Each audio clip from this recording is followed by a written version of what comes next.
예, 반갑습니다. 리얼입니다. 자, 오늘 고수비책 첫 번째 시간 여러분과 같이 하게 됐는데요. 자, 오늘 시간에는 제 1강이니만큼 일단 투자의 가장 기초적인 부분, 그러나 가장 중요한 부분에 대해서 살펴보려고 합니다. 예, 잠시 후 숨만 한번 고르고 곧 시작을 하도록 할게요.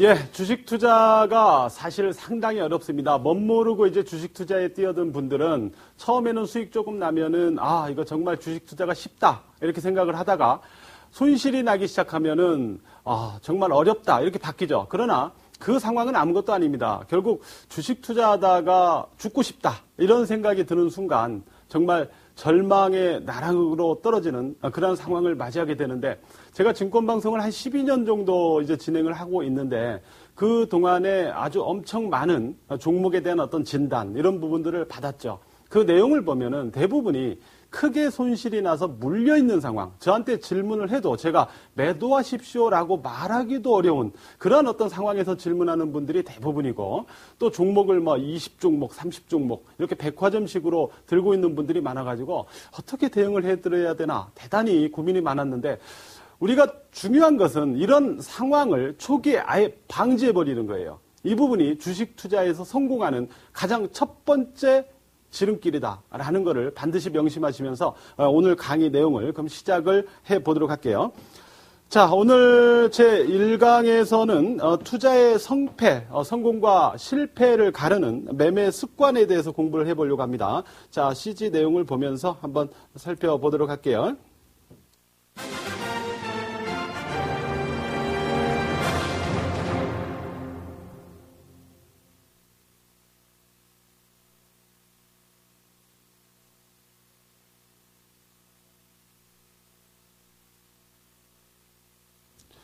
자, 오늘 제 1강 투자의 성패를 가르는 매매 습관 시간인데요.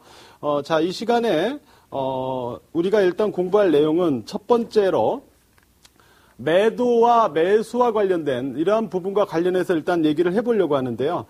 첫 번째는 우리가 매수를 하고 매도를 하는 데 있어서 잘못된 습관, 즉 아예 버려야 되는 습관들, 그리고 아주 좋은 습관으로 우리가 가져가야 되는 부분, 이런 부분을 나누면서 일단 우리가 살펴보려고 합니다. 자, 그러면 그 다음 내용을 한번 보도록 할게요.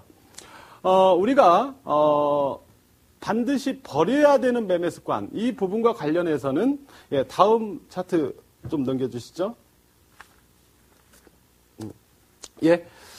반드시 버려야 되는 매매 습관과 관련해서 일단 첫 번째로는 막연한 상승 기대와 물타기 매수라는 부분입니다. 일단 우리가 종목을 물려 들어가면서 결국은 어려운 상황, 이러지도 못하고 저러지도 못하는 상황으로 결국 갈 수밖에 없는 상황의 첫 번째 길은 바로 빠지는 종목을 리스크 관리하기보다는 계속 물타기 매수하면서 물량의 비중을 늘려가는 경우예요.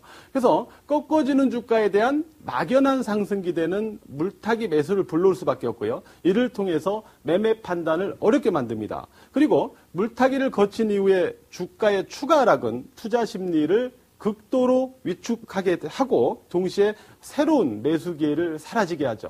이 얘기가 뭐냐면, 우리가 처음에는 전체 자금의 10%를 매수했습니다. 그러면 처음에는 자금의 10%를 매수했으니까 주가가 조금 빠져도 올라가겠지. 버틸만 하다.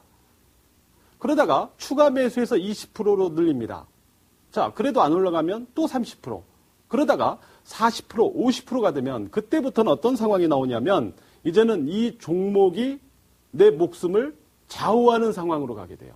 이 종목이 하락하고 상승하는 것에 따라서 그날그날의 내 컨디션이 바뀌어버리는 겁니다. 내 생활 패턴 자체가. 그래서 전체적으로 50%가 넘는 물량 비중을 가져가면서부터는 주가가 추가 하락하게 되면 그때부터는 이성을 잃을 수밖에 없어요. 냉정한 판단, 이런 부분은 이제 소용이 없고요. 점점 마음이 불안해지면서 이제 극도의 불안감으로 점점 주가가 빠질수록 바뀌어 나가는 겁니다. 그러고 나면 그 다음부터는 어느 단계예요? 자포자기. 에라 모르겠다. 결국 그렇게 하면서 주식 투자는 실패를 하게 되는 거거든요. 주가가 10%가 빠지면 20%가 올라야 번전이죠. 20%가 빠지면 40%가 올라야 번전입니다. 그만큼 빠지기는 쉬운데 회복하기는 상당히 어렵다는 거예요. 우리가 과도하게 물려버리면 이후에 회복되겠지라고 막연하게 생각을 가질 수도 있고 에라 모르겠다라는 식으로 가지만 결국 그 시간은 엄청나게 오래 걸리거나 또는 그 주가의 회복을 결국 만들지 못하는 경우도 많다. 결국 이런 어떤 상황을 감안할 때 우리가 처음부터 빠지는 종목을 갖다가 막연한 상승 기대감만으로 물타기 매수해서 물량 비중을 늘려나가는 것은 나의 마음을 굉장히 어렵게 만들고 매매 판단을 어렵게 하면서 결국은 이러지도 못하고 저러지도 못하면서 그 종목 하나만 바라볼 수밖에 없는. 그러다가 나중에 시장에서 뭐 바닥에서 중요한 매수 기회가 왔어요. 근데 돈이 없습니다. 이미 다 사가지고. 다 물려 있어요. 그러면 결국은 지금 물려있는 종목이 올라가기만 바랄 수밖에 없잖아요. 그죠? 새로 매수할 기회를 잡지 못합니다. 근데 그 종목이 또 해필이면 안 올라가. 그러면은 죽는 거죠. 그죠? 자, 그러면 우리가 그렇다고 해서 그러면 추가 매수하면 안 됩니까? 라고 저한테 질문을 하실 수가 있어요. 그런 경우에 대비해서 제가 그러면 나는 빠지는 거 매수했더니 나중에 올라가서 수익이 나더라. 그런 분들도 있죠. 그러면 이러한 경우와 제가 앞서서 말씀드린 대로 막연하게 빠지는 걸 계속 물타기 매수하지 말아야 되는 그런 패턴의 기준은 뭐냐? 바로 추세가 유지되고 있느냐 아니면 추세가 이탈됐느냐를 기준으로 봐야 됩니다. 자, 우리가 추세선이라고 하면 말이죠. 추세선이라고 하면 보통은 기술적으로 일단 쉽게 말씀드리면 일봉 차트는 보지 마시고요. 월봉 차트에서의 5월선 아셨죠? 5월선 그리고 주봉 차트에서의 20주선 아셨죠? 바로 이 5월선과 20주선 두 가지를 갖고 우리가 판단을 해줘야 되는데 자, 주가가 5월선과 20주선을 모두 지지하고 있어요. 그러면 이 종목의 주가는 추세가 유지되고 있다 또는 살아있다라고 보셔야 됩니다. 그러면 5월선은 지지하고 있는데 20주선은 하향됐어. 또는 20주선은 지지하고 있는데 5월선은 하향됐어. 이거는 위험 신호입니다. 위험할 수도 있다는 신호를 보내는 거예요. 자, 5월선을 하향하고 20주선까지 하향했어요. 모두 하향한 거죠. 그러면 그 종목의 추세 패턴은 일단 꺾였다고 보십시오. 이런 상태에서 제가 말씀드리는 것은 5월선과 20주선을 모두 지지하고 있는 상태, 추세가 유지되는 상태에서는 빠져서 추가 매수를 한 번 정도 또는 한두 번 정도 해주시는 건 뭐 상관은 없다라는 겁니다. 물론 뭐 5번, 6번 계속 추가 매수하거나 그러지 마시고요. 한두 번 정도 하는 건 괜찮다는 거예요. 그러나 최소한 5월선과 20주선을 모두 주가가 하향한 상태에서는 빠졌다고 해서 추가 매수를 되도록 하지 마시라는 겁니다. 이런 종목들이 바로 추가 매수했더니 더 빠지는 거예요. 자, 그러면 차트상으로 예를 들면서 한번 체크를 해 보도록 할게요. 자, 먼저 금호석유라는 종목을 한번 좀 살펴보도록 하겠습니다. 자, 금호석유를 보면 지난 2월 달에요. 2월 16일 날 15만 3천 원에서 3월 2일 날 12만 2,500원까지 한 3만 500원이 하락을 했었습니다. 단기적으로요. 자, 그러나 이 경우에는 지금 보시다시피 5월선, 지금 표시한 게 5월선입니다. 5월선을 깨지 않고 눌리는 상황이었죠. 또한 20주선을 깨지 않고 눌리는 상황을 보여줬던 겁니다. 자, 이게 20주선이에요. 자, 추세가 모두 5월선과 20주선을 모두 지지하고 있는 상태에서 눌렸죠. 이런 경우는 조정을 이용해서 한두 번 정도 추가 매수해 주는 거는 상관없다라는 겁니다. 그러고 나서 이런 종목들이 추세선을 깨지 않고 나서 다시 올라갈 경우 거기에서 수익을 낼 수 있기 때문이죠. 그래서 나는 추가 매수해서 보유했더니 오히려 수익이 나던데 왜 리얼이라는 사람은 물타기 추가 매수를 하지 말라고 하느냐. 결국 성공했다고 하는 분들은 바로 이 추세가 유지되는 종목들을 매수해서 보유했기 때문에 가능했던 겁니다. 자, 그러면 그 반대의 경우도 한번 살펴보도록 할게요. 자, 삼성전기입니다. 자, 삼성전기. 자, 삼성전기가 지난 그 1월 달에 보면요. 5월선은 지지하고 있는데 20주선은, 자, 이게 주봉 차트입니다. 20주선은 한번 음봉으로 하향하는 모습을 보여주고 있어요. 지금 표시한 부분에. 그죠? 제가 아까 뭐라고 그랬죠? 5월선은 지지하고 있는데 20주선을 한번 하향하더라. 일단 의엄 신호가 한번 보여줬다라는 거죠. 자, 그리고 나서 다시 20주선을 회복했기 때문에 뭐 좀 더 보유해보자. 괜찮아요. 거기까지는. 뭐 반대하지 않습니다. 그러나 자, 3월에 보죠. 3월에 보면 자, 이 음봉 20주선을 보시는 것처럼 하향하는 음봉이 나오죠. 3월에. 자, 그러면서 3월에 동시에 월봉을 보세요. 3월에 동시에 월봉을 보시면 5월선을 다시 지지하고 있다가 1월, 2월 지지하고 있다가 하향하죠. 자, 3월에 바로 5월선과 20주선을 동시에 하향하는 모습을 보여줍니다. 그죠? 이런 상태에서는 추가 매수요? 아니죠. 리스크 관리, 물량을 줄이거나 매도를 해야 됩니다. 그런데 수급 구조를 보면 개인 투자자들은 계속 추가 매수했어요. 자, 추세가 5월선, 20주선을 모두 하향하고 있는데도 계속 추가 매수를 했다라는 겁니다. 그 결과 어떻게 됐습니까? 주가는 엄청나게 내려와서 결국은 지금까지도 회복을 못하고 바닥권에서 빌빌대고 있어요. 지금 이 삼성전기 또는 서울반도체도 마찬가지예요. 이런 LED 관련주를 보유하고 계신 분들 굉장히 어렵죠. 지금 물려가지고 고통이 많죠. 바로 이런 상황은 바로 그러한 위치에서 관리가 안 됐기 때문이죠. 또는 물타기 매수, 추가 매수를 계속 함으로써 앞에서 말씀드린 대로 오히려 물량 비중이 더 높아지고 이 종목에 내 주식 투자의 목숨을 걸게 되고 이 종목의 움직임에 나의 모든 생활이 패턴이 바뀌게 되는, 그죠? 이런 어떤 굉장히 어려운 상황을 지금 맞이할 수밖에 없다라는 겁니다. 그래서 이런 종목들은 바로 그 위치부터는, 즉 추세가 이탈되는 위치에서부터는 추가나 물타기 매수가 아니다라는 겁니다. 이런 부분에 차이점이 있다라는 걸 여러분들이 꼭 명심을 해 주셨으면 좋겠고요. 자, 다음 상황으로 일단 넘어가 보도록 할게요. 자, 반드시 버려야 되는 매매 습관, 이 부분에 대해서 살펴볼게요. 자, 우리가, 자, 매수는 100점, 매도는 0점, 이렇게 제가 표현을 했는데, 매수는 엄청 잘합니다. 왜? 종목은 많아요. 종목은 지금 제가 적어드렸듯이 전체 1990 종목입니다. 거래소 코스닥 모두 합쳐갖고 말이죠. 종목은 엄청나게 많습니다. 그리고 매수도 내가 어떤 종목을 사야 될지 전혀 모르더라도 인터넷 무료 방송에서 맨날 여기저기서 추천하고, 자, 케이블에서도 대박 90분에서 매일 추천을 합니다. 이 종목 사라고 하고 이 종목 사라고 하고 추천주는 많이 나와요. 매수하기 좋은 환경이죠. 그러다 보니까 매수를 계속 하게 되는 상황, 매수는 굉장히 쉬운 상황을 만들게 됩니다. 근데 문제는 매도가 안 되게 된다는 거죠. 매도가. 자, 여기 무료 방송에서 추천해서 샀어. 근데 또 저기 무료 방송에서 추천하는데 들어보니까 갈 것 같아. 또 샀어. 자, 저 방송에서 추천하는데 좋은 것 같아. 또 샀어. 계속 사는 거예요. 근데 문제는 매도는 안 하고 계속 사다 보니까 보유 종목 수가 백화점식으로 늘어나게 됩니다.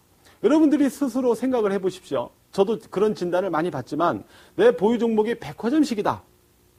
열몇 종목, 심지어는 20종목이다. 그런 분들, 자, 주식 투자에서 돈 벌었다는 분들 한번 손들어 보세요. 아무도 없죠. 자, 그 얘기는 결국 뭐라는 소리예요?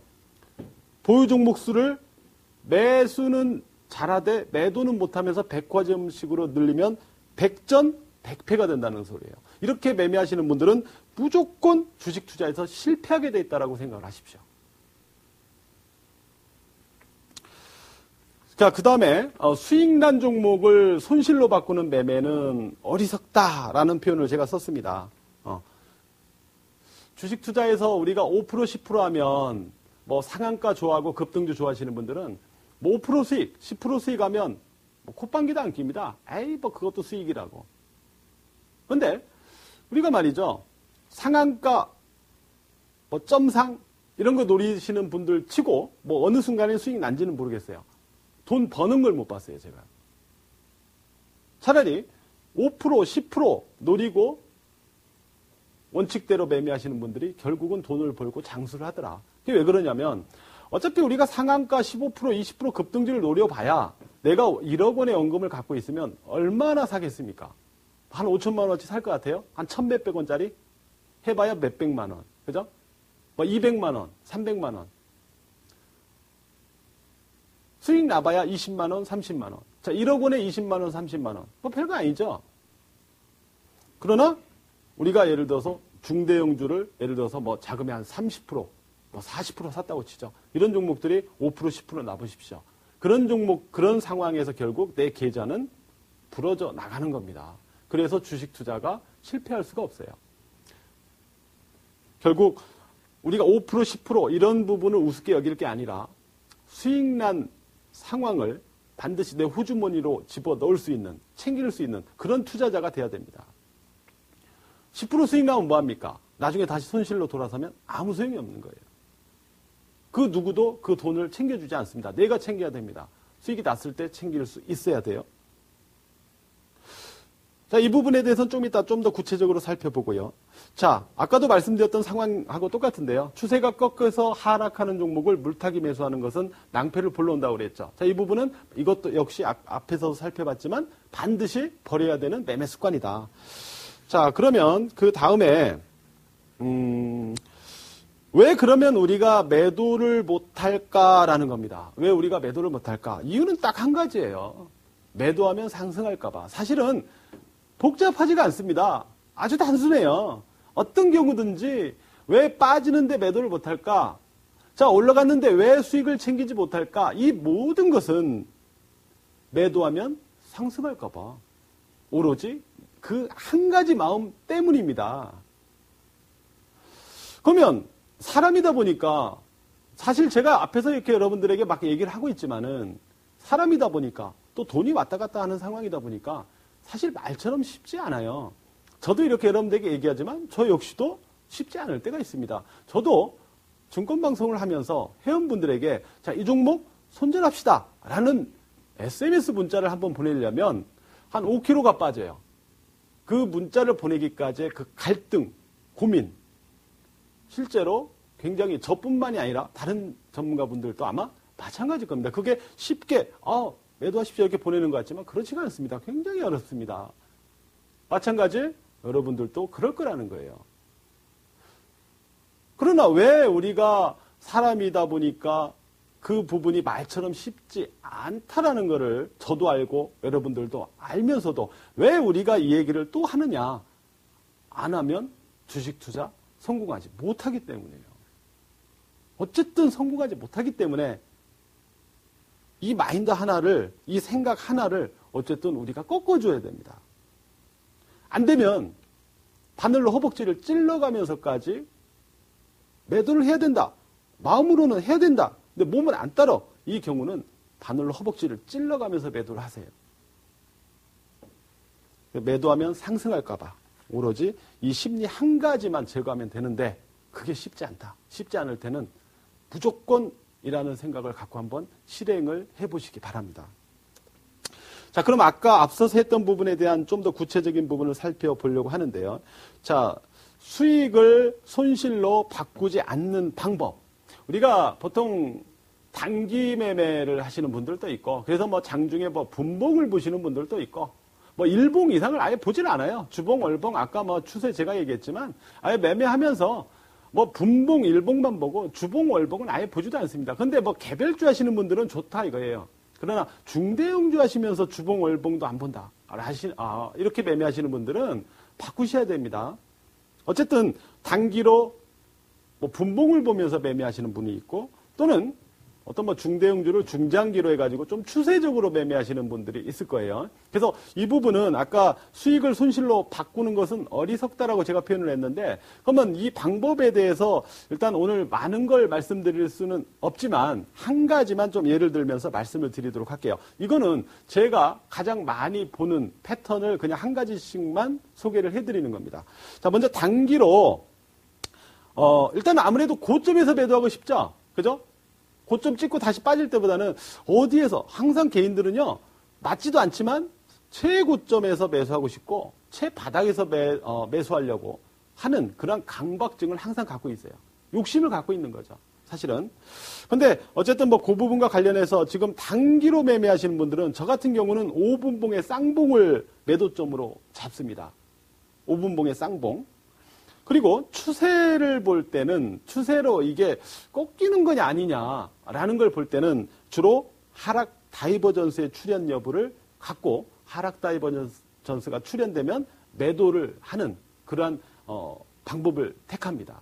그래서 단기와 추세를 이 방법을 제가 취해 주는데, 자, 5분봉의 쌍봉을 매도점으로 잡는다. 쌍봉은요, 같은 고점에서 5분봉입니다. 5분봉 같은 주가 위치에서 결국은 저항을 받고 다시 밀리는 과정, 또는 앞에 전고점을 약간 높여줘요. 높여줬다가 꺾이는 과정입니다. 꺾이는 것은 바로 요 선 있죠. 요 선을 이탈할 때 그러면 쌍봉이다라고 확정이 되는 거예요. 그리고 하락 다이버전스라는 건 뭐냐면 주가, 자, 지금 표시해드린 대로 주가의 고점은 높아지죠. 근데 추세 보조지표, 저는 MACD 지표를 보는데요. 추세 보조지표의 고점은 낮아집니다. 언밸런스가 낮죠. 바로 이 상황을 하락 다이버전스로 보면서, 아, 추세가 여기에서는 좀 약화되겠다, 또는 주가가 좀 조정을 받겠다라고 판단을 하는 방법입니다. 그러면 자, 차트로 이 부분도 역시 좀 살펴보도록 하겠습니다. 자, 볼게요. 자, 일단은 지금 이 부분과 관련해서 일단 그 단기 그 5분봉과 관련된 상황을 좀 체크할게요. 최근에 좀 안 좋은 종목이죠. OCI. 이 종목을 좀 보도록 할게요. OCI. 자, 오늘도 하락을 했네요. 자, OCI.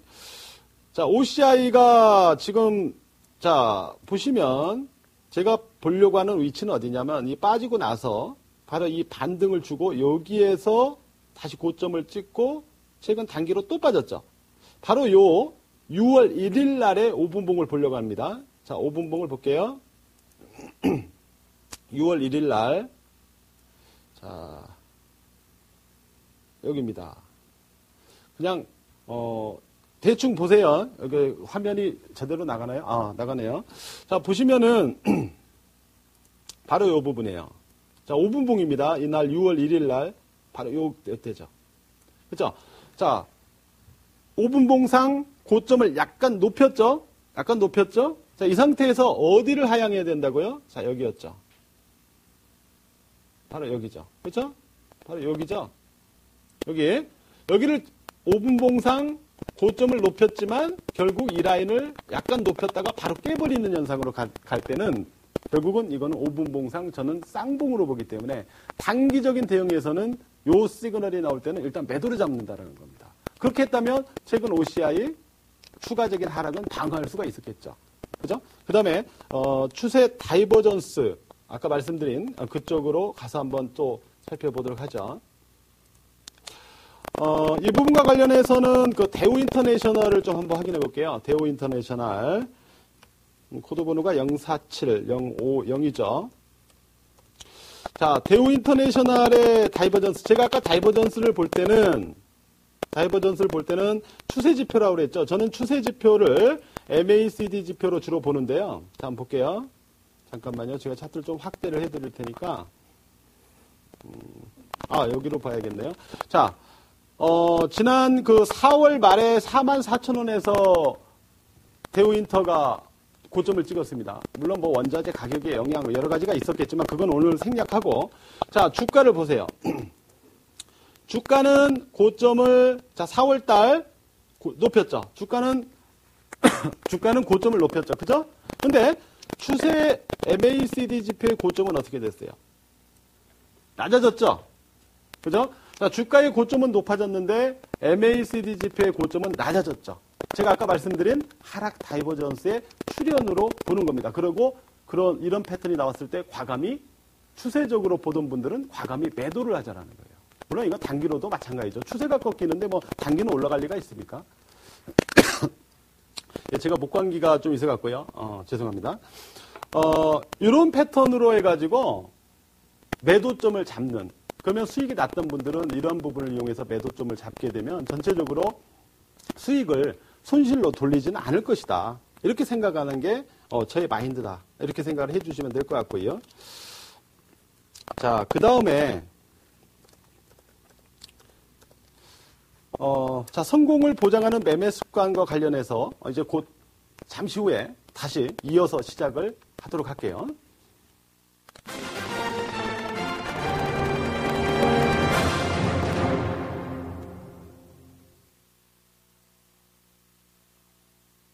자, 성공을 보장하는 매매 습관, 이 부분에 대해서 일단 살펴볼게요. 일단은 아까 말씀드렸던 것과 약간 뭐 중복이 될 겁니다. 뭐 간단히 짚으면서 넘어갈게요.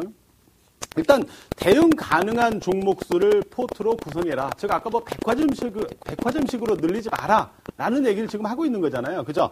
그래서 결국에는 대응 가능한 종목 수를 포트로 구성하라는 소리는 뭐냐면, 내가 예를 들어서 20종목을 들고 있는데 장이 갑자기 미국이 급락을 해가지고 한 30포인트, 40포인트 개발하기 나와요. 개발액이 나와가지고 내 포트의 종목들이 뭐 거의 다 막 3, 4%, 5, 6% 다 빠집니다. 그럼 어떻게 대응할 거예요? 20종목을 전부 매도할 겁니까? 어떻게 대응할지 모르죠. 보통 20종목씩 포트 종목을 늘려서 보유하신 분들은 그렇게 원활하게 신속하게 대응할 수 있는 능숙한 투자자분들이 아니겠죠. 그죠? 그런 분들은 그렇게 늘리지도 않으니까 결국에는 어떻게 대응해야 될지 모르는 분들이죠. 그걸 누가 얘기해줘요? 얘기해주는 사람이 없죠. 무방에 가서 물어봐봐야 대답도 안 해주죠. 뭐 그냥 매도하십시오. 보유하십시오. 뭔 이유도 모르고, 그죠? 결국은 뭐냐?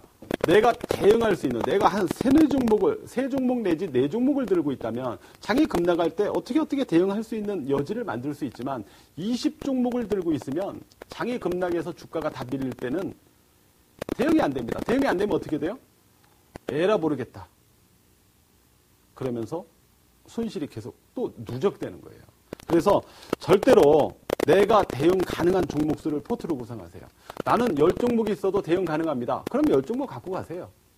나는 2종목밖에 대응할 수 없다. 그럼 2종목이 적정 포트입니다. 어떤 분들은 자, 포트의 적정한 종목 숫자는 몇 개입니까? 라고 물어봅니다. 그거는 여러분 자신에게 물어보십시오. 여러분이 대응할 수 있는, 대응 가능한 종목 숫자가 바로 여러분의 포트 종목 숫자입니다. 그건 3종목, 4종목 정해진 게 아니에요. 그건 누구한테 물어보지도 마십시오. 여러분들이 판단해서 결정을 하셔야 되는 거예요. 그런데 대응도 못 하시는 분들이 오히려 보유 종목 수가 더 많습니다. 이런 거는 포트가 아니에요. 그냥 종목 백화점이지. 그죠? 그렇게 하지 마시라고 아까 말씀드렸고, 또 그 다음에는 살아있는 종목을 매매하라 라는 말씀을 드리고 싶은데요. 주도주 내지 추세가 살아있는 종목을 매매해야만 아무래도 수익의 확률이 높다. 그리고 동시에 또 한 가지는 하락 시에도 매도의 기회를 더 준다라는 겁니다. 매도의 기회를 더 준다. 예를 들어서 우리가 어떤 종목이 살아있다, 패턴이든 뭐가 살아있다라고 한다라는 것은 반드시 주식은 아무래도 또 수급이 있기 때문에 뭔가 수급이 있다는 소리예요. 수급이 있기 때문에 그 종목의 주가 패턴이 살아있게 되는 겁니다. 그래서 그 수급이 깨지기 전에는 그 주가의 흐름이 유지가 되고 그 안에서 아무래도 다른 종목보다는 상승의 확률이 더 높아집니다. 예를 들면 건설업종에서요, 현대산업개발을 보유하고 있는 것보다 삼성물산을 보유하고 있는 게 아무래도 좀 더 상승 기대감 또는 상승의 확률이 좀 더 높겠죠. 뭐 최근까지 어떤 주가 흐름을 비교해 보셔서 아시겠지만, 또 한 가지 현대차라는 종목을 보시면은 지난주에 한번 갑자기 정강후약으로 오후장에 음봉으로 쫙 밀리는 모습이 나왔었죠. 그죠? 거래량도 많이 증가를 했었고요. 그래서 현대차 보유하신 분들, 깜짝이야. 야, 오늘 갑자기 밀려서 끝났어. 이거 매도 못하면 큰일 아닌가. 자, 현대차 어떻게 해야 됩니까? 매도입니까? 뭡니까? 막 조급하게 막 물어봅니다. 그러나 현대차는 아시다시피 주도주였었죠. 자동차, 완성차의 주도주였었죠. 자, 그런 종목이 갑자기 오후장에 쫙 밀렸다고 해가지고, 뭐 거래량도 뭐 붙이면서 밀렸다고 해가지고, 뭐 다음날부터 뚝뚝 떨어져서 여러분들에게 매도 기회도 안 주느냐? 그렇지 않습니다. 그렇지 않았죠? 그런 분들을 말하는 거예요. 즉, 살아있는 종목 또는 주도주를 매매할 때가 수익의 확률도, 상승의 확률도 높아지지만 또 매도할 기회를 오히려 더 준다라는 그런 부분에서 유리하다라는 말씀을 드리고 있는 겁니다. 자, 그 다음에 또 성공을 보장하는 매매 습관 세 번째, 업황 분석과 기업 분석을 반드시 겸비하는 매매를 하자라는 거예요. 우리가 보통은 이제 차트로 많이 매매를 하게 됩니다. 또는 차트로 매매하거나 여러 가지를 해도 잘 안 될 때는 외국인이 사는 걸 사고 팔면 팔고 외국인 추종 매매를 한다거나 뭐 이런 분들도 있는데, 궁극적으로는 차트상으로 뭐 살아있다, 죽었다, 주도주다 뭐 이렇게 판단을 뭐 아무래도 수급이라는 개념에 의해서 형성되는 게 주가이기 때문에 뭐 가능은 합니다. 그러나 좀 더 정확하게 매매 대응을 해 나가기 위해서는 반드시 그 종목이 속한 업황 그리고 그 종목의 기업에 대한 분석을 겸비하는 매매를 반드시 해 주셔야 돼요. 예를 들어서 자동차 업황이 좋다. 자동차 오늘 뭐 현대차 또 눌리고 자동차 끝난 거 아닙니까? 자동차 끝나지 않았습니다. 자동차는 끝나지 않았어요. 왜 끝나지 않았다고 봐야 되느냐? 일단 뭐 기술적으로는 오버슈팅이 없었다. 주도주가 오버슈팅 없이 그대로 꺾이는 경우가 어디 있습니까? 기술적으로는 오버슈팅이 없었죠. 그러나 업황적으로 볼 때는 현대 기아차 해외 수주가 계속 늘어나고 있다. 다들 아시잖아요. 그럼 앞으로도 늘어날 수 있느냐? 늘어날 수 있다라는 겁니다. 왜 늘어날 수 있느냐? 글로벌 경기는 다시 회복될 것이기 때문에. 최근 글로벌 경기 꺾인다고 하는데요. 그건 그쪽 얘기고, 경기 지표와 경제를 분석하는 경제학자 또는 분석가들은요, 절대로 경기가 5파 사이클로 갈 때 1파나 3파에서 경기 완전히 회복으로 갑니다. 좋아집니다라고 절대 얘기하지 않아요.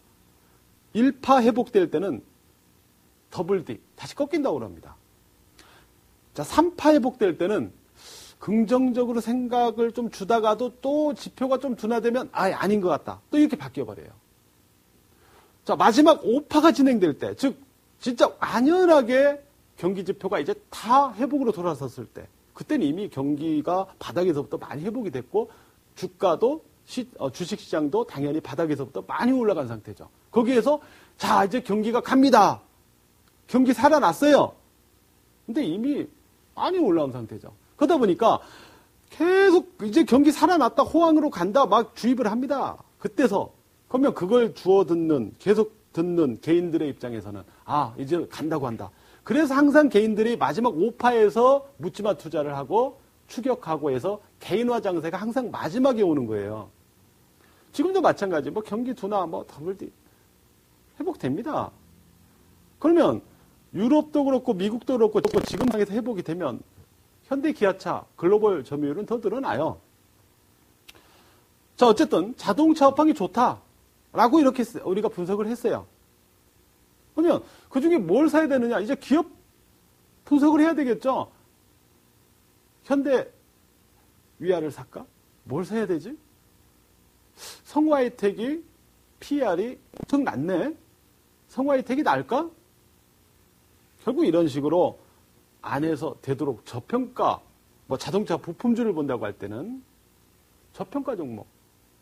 아무래도 더 보유하기에 마음이 든든하겠죠. 이런 식으로 해서 종목을 접근하자라는 거예요. 무조건 그냥 차트만 보고 누가 뭐 사라고 하니까 뭐 그런 논리를 떠나서요. 그 다음에 석유화학 업황이 좋다. 오늘 석유화학 관련주들, 정유주, 화학주 오늘 좀 빠졌죠. 보유하신 분들. 좀 불안하실 수 있겠는데. 석유화학 업황이 좋다. 결국은 뭡니까? 석유화학 업황이 좋다. 납사 스프레드 마진, 정제 마진이 과연 어떻게 형성되고 있느냐. 이거는 석유화학 업황 전체로도 체크를 해야 되겠지만은 개별적인 기업 상황으로도 우리가 분석을 해야 되겠죠. 그래서 상대적으로 정유화학, 석유화학 업황이 좋다고 할 때 이 중에서 과연 어떤 종목을 매수할까라고 볼 때 납사 스프레드가 또는 정제 마진이 아무래도 상대적으로 좋은 종목, 그런 종목들이 그 안에서도 더 주도주가 되겠죠. 흐름이 더 낫겠죠. 그래서 이런 식의 어떤 업황의 핵심적인 부분들을 체크하고 그 안에서 또 기업 분석을 통해서 종목을 최종 선택을 해서 매매를 하는 업황 분석과 기업 분석을 반드시 겸비하는 매매를 하자. 이게 안 되면 어려워요. 차트만 갖고는 안 됩니다. 그 다음에 네 번째가 이제 시황을 고려하는 매매를 하자라고 말씀을 드리고 있는데요. 시황을 고려하는 매매를 하자. 일단은 뭐 최근에 매매하기 사실은 좀 까다로운 장세입니다. 그죠? 최근에는 오늘 또 뭐 정유주나 화학주들까지 밀렸죠? 그죠? 자동차도 앞에서 좀 고점에서 좀 조정을 보인 그런 상황이고 또 뭐 고려 아연 같은 자원개발 관련주 이런 종목들은 뭐 고점에서 상당히 급락을 했죠. 또 OCI 뭐 급락을 합니다. OCI가 왜 하락합니까? 라고 물어봅니다. 왜 급락합니까? OCI가. 이거 나중에 또 회복되지 않겠습니까? 실적이 좋아가지고. OCI가 근본적으로 하락하는 이유가 뭡니까? 다른 데 있는 게 아니에요. 다른 거 필요 없어요. 대기업들이 폴리실리콘 생산에 뛰어들고 있기 때문에 과거 동양제철화학 시절부터 OCI가 거의 독과점, 뭐 중소기업들 일부 빼고 거의 그런 식으로 해서 폴리실리콘 생산하던 게 이제 대기업들이 뛰어들다 보니까 이제 경쟁으로 가게 되는 거예요. 그 부분을 주가가 사실은 미리 반영하고 있는 겁니다. 그걸 좀 생각을 해 주셔야 되겠죠. 어쨌든 뭐 OCI도 많이 빠졌어요. 하이닉스 최근에 또 많이 빠졌어요. 그래서 뭐 빠진 종목들은 계속 많이 빠져가지고 좀 관악폭을 형성하고 있고 또 신고가를 치고 뭐 삼성 엔지니어링 최근에 또 신고가 쳤죠. 뭐 신고가를 치면서 이렇게 움직이는 종목들도 있는데 그때 보고 딱 들어갔더니 또 갑자기 눌려버려. 그렇게 매매하기가 쉽지가 않습니다. 최근. 왜 그러냐? 장이 불안정하기 때문에 그래요. 장이 지금 불안정하지 않다면 우리가 장이 단순히 상승으로 퍽퍽 치고 가지 않더라도 횡보 등락을 하더라도 상승 우상향의 패턴에서 횡보 등락을 하면서 뭐 괜찮다라는 심리가 아무래도 다수 지배적이라면 그런 상황에서 매매하기 그렇게 어렵지 않을 거예요. 그러나 최근엔 아시다시피 뭐 미국이 어떻게 되니 뭐 유럽이 그리스가 망하니 뭐하니 뭐 중국이 어떠니 일본이 어떠니 이런 어떤 상황에서 막상 해외 증시에 조정이 나오고 그 안에서 국내 증시가 큰 조정은 아니지만 불안정하게 움직이다 보니까 투자 심리들이 전반적으로 불안정한 거예요. 그러다 보니까 매매하기가 그렇게 쉽지 않은 좀 까다로운 구간이 되고 있는 겁니다. 그래서 우리가 시황을 고려한 매매를 하자라고 말씀드리는데요. 일단 쉽지는 않을 거예요. 뭐 최근 장에서는 지수는 사실 그렇게 6월 들어서 급락한 건 아닙니다. 그죠? 급락한 건 아니에요. 근데 종목별로는 빠지는 종목들이 많아요. 그건 왜 그러냐면 지수가 예를 들어서 10 몇 포인트밖에 안 빠졌는데 왜 이렇게 주가들은 다 빠지는 것처럼 느껴지냐면 주가들이 순환식으로 빠지기 때문에 그래요.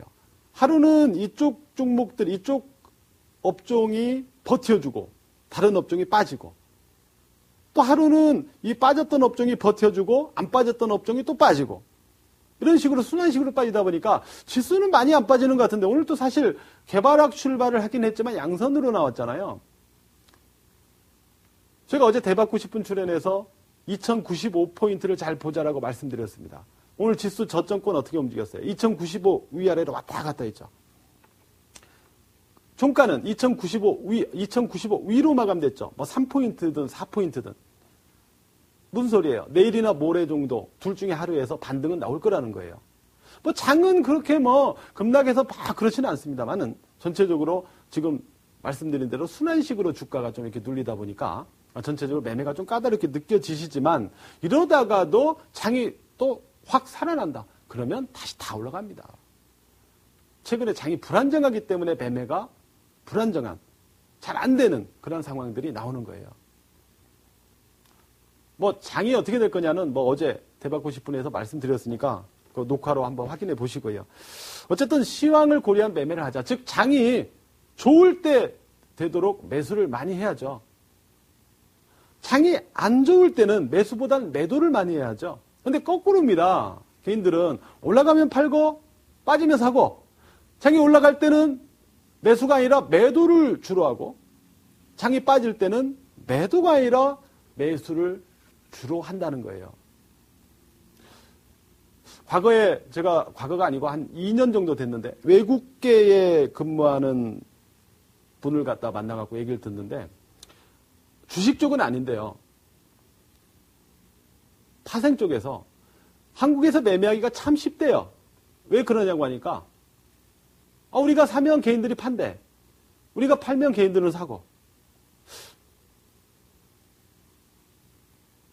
걔들이 만약에 우리가 살 때 같이 사면 참 골치 아픈데 이상하게 우리가 사면 팔더래. 팔면 사고. 시장이 빠지면 사고 오르면 팔고. 보통은 단기 매매를 많이 하기 때문에 그런데요. 박스권에서 등락을 이용해서 단기 매매에서 수익이 잘 나더라. 이런 분들은 절대 추세로 파동으로 퍽퍽 치고 가는 구간에서는 수익 많이 못 냅니다. 초기에 다 팔아버리고 조정을 기다리기 때문이죠. 그러나 파동으로 갈 때는 기다리는 조정은 오지 않죠.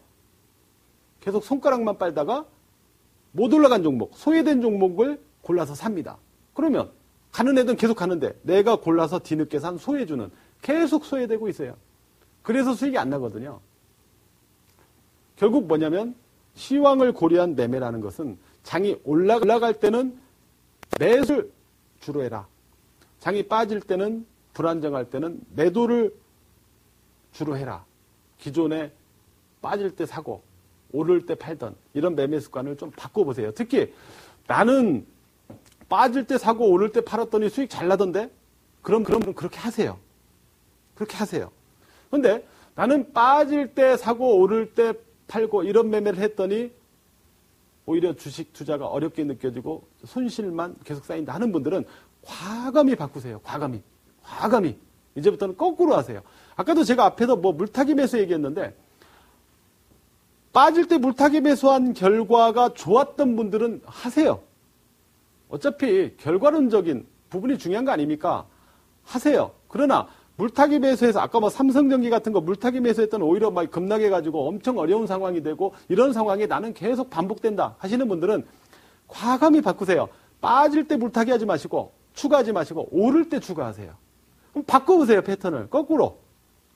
한번 바꿔보세요. 응?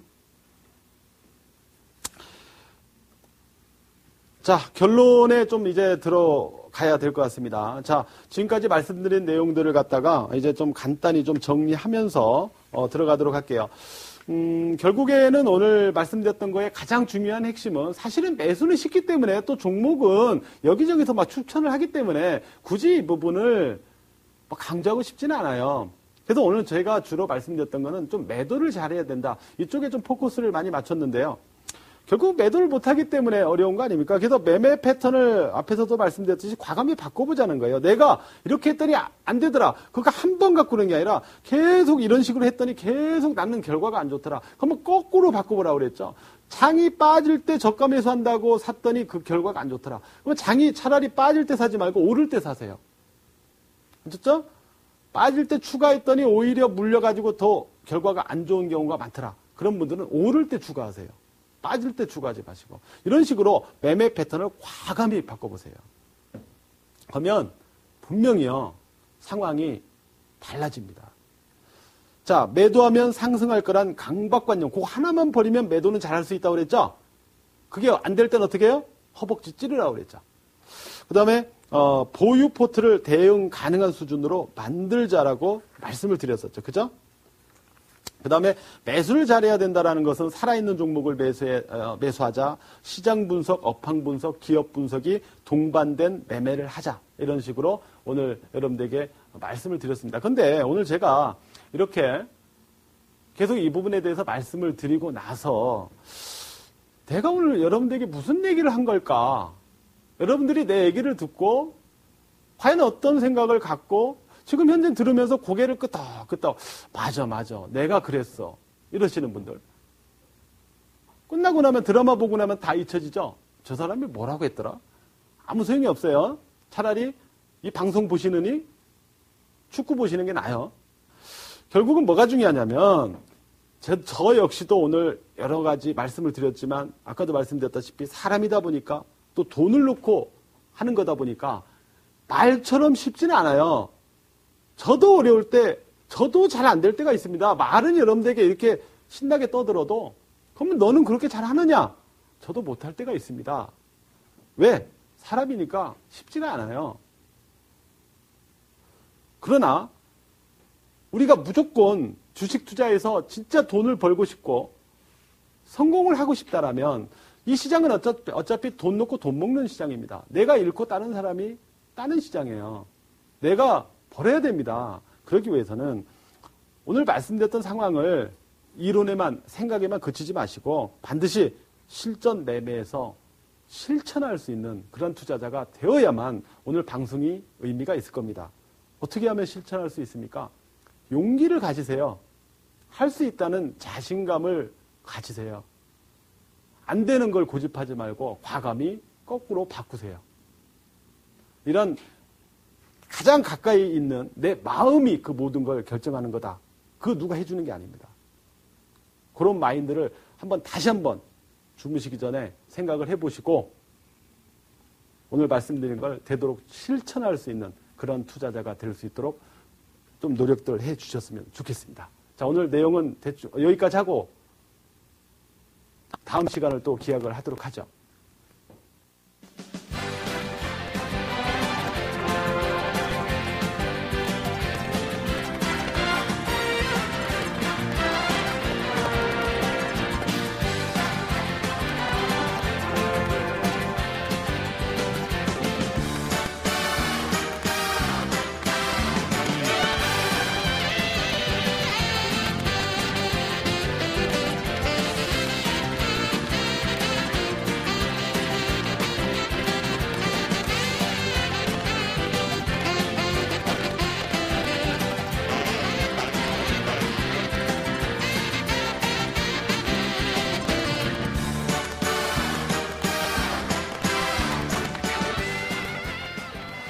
예, 오늘 제 1강에서는 사실 어떤 주식에 대한 어떤 매수와 어떤 매도에 대한 어떤 스킬, 이런 부분보다는, 물론 오늘 고점을 포착할 수 있는 방법, 5분봉의 쌍봉, 또는 하락 다이버전스, 이런 부분 간단히 살펴보긴 했지만, 대체로 좀, 우리 심리, 우리가 어떤 실천을 해야 되는, 좀 바꿔야 되는 그런 상황들을 주로 좀 강의를 했다면, 다음 주 제 2강에서는요, 적정 주가를 어떻게 찾는가? 바로 이 부분에서는 재무제표, 이제 국제 회계 기준으로 재무제표가 바뀌었죠. 재무제표에 대한 강의도 간단히 우리가 핵심적인 부분만 있을 거고요. 이를 통해서 적정 주가 찾기, 그리고 주도주는 과연 어떻게 포착을 해야 되는가? 이 부분에 대해서 다음 2강 시간에는 다음 주 화요일이죠. 여러분과 같이 또 공부를 해 볼 겁니다. 그래서 말씀드린 대로 간단한 재무제표 보는 방법, 이를 통해서 적정 주가를 어떻게 산출하는가, 누가 이렇게 맨날 물어보지만 마시고 스스로 한번 계산기로 두들겨서 찾아볼 수 있는 방법, 그리고 주도주라는 게 과연 뭐고 어떻게 찾아야 되는가, 이런 부분들을 갖고 다음 주 제 2강에 여러분들을 다시 또 찾아뵙도록 하겠습니다. 자, 오늘 제 1강 방송은 여기까지 하고 다음 주에 또 찾아뵙죠. 네, 고맙습니다.